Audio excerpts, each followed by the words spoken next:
Welcome to the 78th episode of Kanga Crypto News, your weekly stop for fast, dependable updates from the crypto world.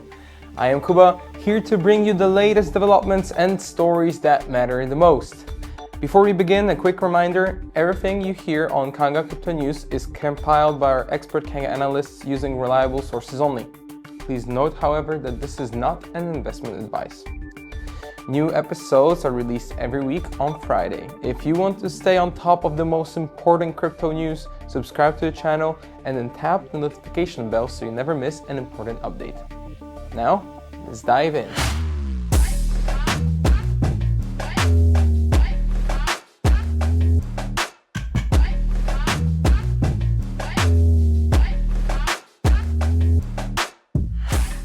So let's start where the giants play. Strategy Incorporated, yes, Michael Saylor's fortress, just added 220 more BTC worth $27.2 million, scooped up between October 6 and 12 at 123.5k each.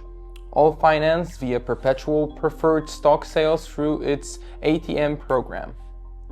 That pushes Strategy Treasury to 640k, about 3% of the total supply, costing $47.4 billion at an average 74k. Saylor's message hasn't changed: print equity, buy Bitcoin, repeat. Corporate Bitcoin maximalism remains alive and well. Meanwhile, on the BNB Chain, recovery came with generosity. A $45 million reload airdrop is live for 160k memecoin traders burned by the crash. Backed by 4meme, PancakeSwap, Binance Wallet, and Trust Wallet, the airdrop sprinkles random BNB rewards through early November. CZ called it a $44 million reload fund. Same energy, new spelling. At the same time, Aster launched stage 3 of its Aster Dawn giveaway. No lockups, just tokens. Together, they're testing a new post-crash playbook. Compensation meets community building, where marketing and recovery blur. Over in derivatives land, CME Group just expanded its crypto lineup with options on Solana and XRP futures. Traders can now pick daily, monthly, or quarterly expires in both standard and micro sizes, all physically settled into their respective futures. CME's crypto head Giovanni Vicioso says the goal is flexibility, more ways for pros to manage exposure.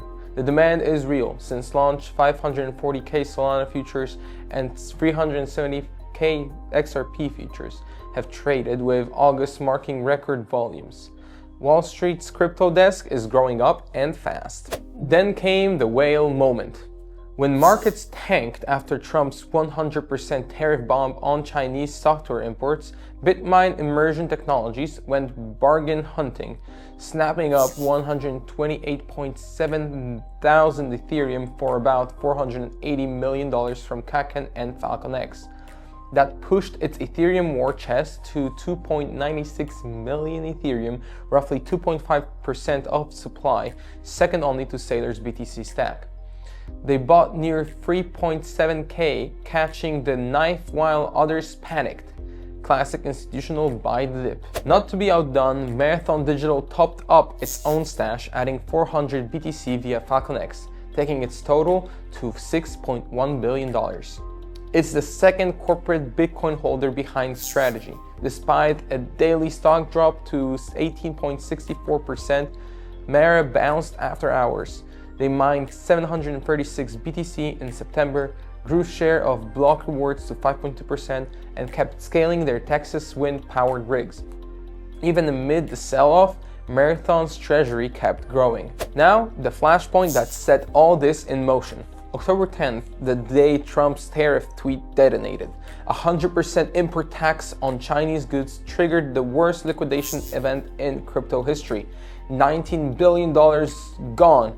1.6 million traders wrecked. BTC plunged from 126k to 102k, Ethereum below 3.5k, Solana to $182, XRP to 2.44, Doge to 0.19. In 1 hour, $7 billion in leverage was flushed. Biggest single wipeout, a $203 million Ethereum to USDT position on Hyperliquid. Markets bled while gold and treasuries pumped. By the next day, BTC crawled back up to 111K, battered but not broken. Out of the chaos, voices of perspective. Arthur Hayes resurfaced with his Bitcoin master plan, a call for $1 million BTC by 2028, then a crash in 2029. He said Bitcoin's 15-year track record makes it the safest asset alive, a hedge against fiat decay. He diversifies into gold, bonds, and BTC trusts, none of the printing press money, and warns this cycle won't mimic the past. His video was pulled from YouTube, but not before reigniting the debate on how long this bull run can really last. Back on the Ethereum side, Bitmine wasn't done. Separate from the post-crash megabuy, Arkham Data spotted another 24,000 Ethereum purchase from a BitGo wallet linked to the firm. That reinforces its position as Ethereum's largest corporate holder, 2.83 million Ethereum already banked. Chairman Tom Lee wants 5% of Ethereum's supply, aligning with his vision that Ethereum underpins the next generation of decentralized finance. Even as BMNR stock dipped 1.5%, the conviction stayed firm. Meanwhile, Binance CEO Richard Teng fired off a cultural shot, calling Bitcoin the digital gold of our era. It echoed through crypto Twitter, with Saylor immediately replying yes. Teng's framing fits the narrative, BTC as decentralized, inflation-resistant, and scarce. At the same time, BTC traded around 123K, just below its new $126,000 ATH, while gold sat at $4,000 an ounce. Kathy Wood says $1.5 million BTC by 2027. Critics say, slow down. But the meme of digital gold just got its strongest institutional endorsement yet. And closing the week, BNB's comeback tour. After tanking to $1,000 during the crash, it ripped back 16% to $1,370, printing a new all-time high. Spot volume surged 50% to $9 billion, futures 112% to $12.19 billion, and open interest 30% to $2.48 billion. CZ denied intervention, crediting community strength and deflationary tokenomics instead. Charts show a clean V-shaped recovery. Traders eye $1,500 next, with support near $1,300.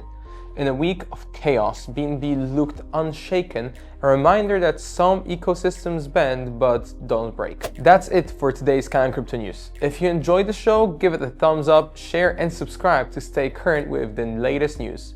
As always, stay informed and stay ahead in the blockchain world. See you next time.